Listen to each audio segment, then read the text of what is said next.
And the losers are going to be the wildcatters, you know, and the entrepreneurs that got started, that are flying by the seat of their pants.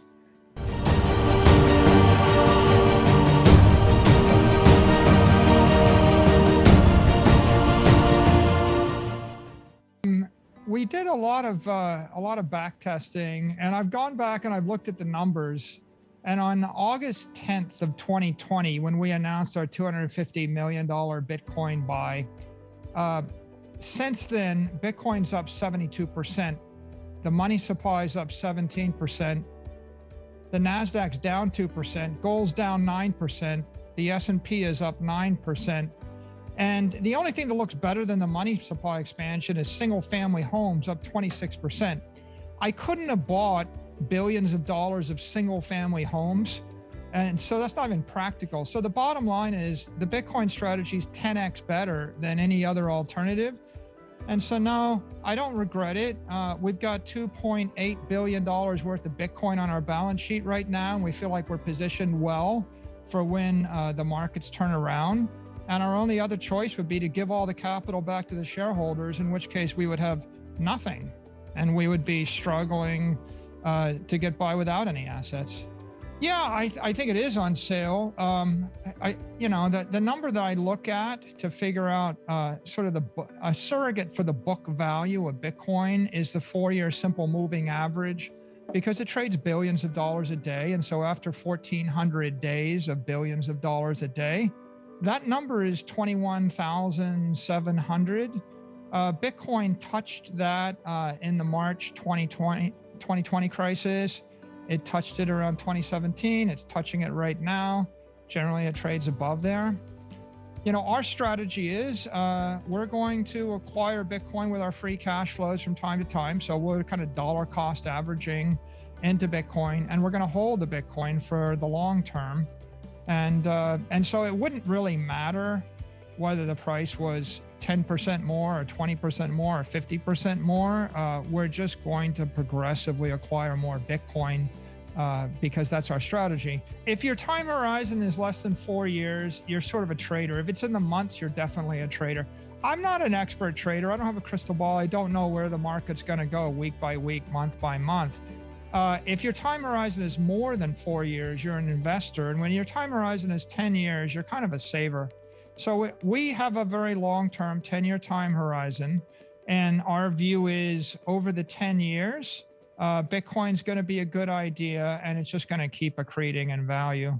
I can't tell you whether it'll go down a bit here and there. It's in the near term, Emily, it trades like a high beta risk asset, and there's no denying that. Over the long term, we believe it's a low risk store of value asset.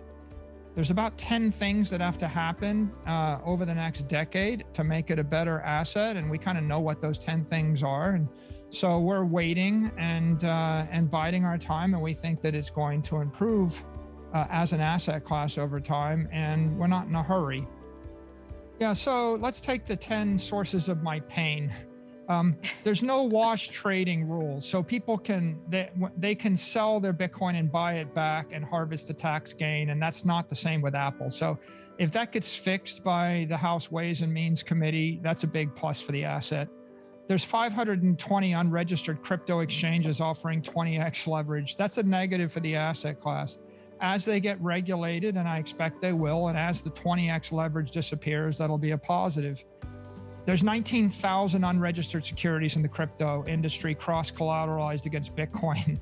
As those things have to get eliminated, or they have to convert them into publicly traded instruments, that's going to decrease the volatility. There'll be a big shakeout. The wildcat banks, like the Terras and Lunas and Celsius, they actually create massive volatility. And as they get regulated and they disappear and they grow up and become institutionalized banks, the asset class will mature.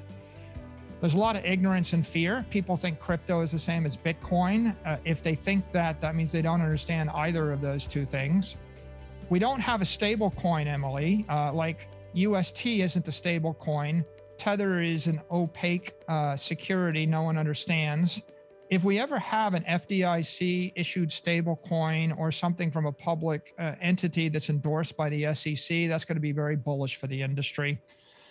There's no spot ETF. I think it's only a matter of time before there is one approved. That'll be very bullish for the industry.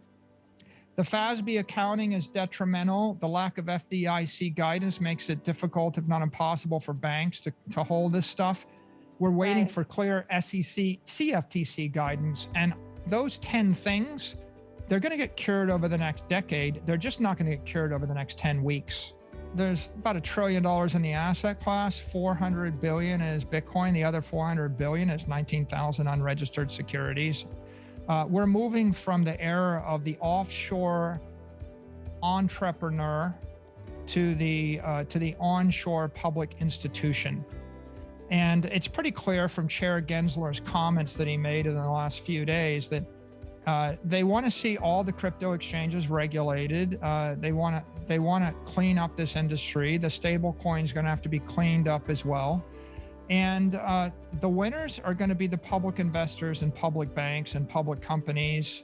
And the losers are going to be the wildcatters, and the entrepreneurs that got started that are flying by the seat of their pants.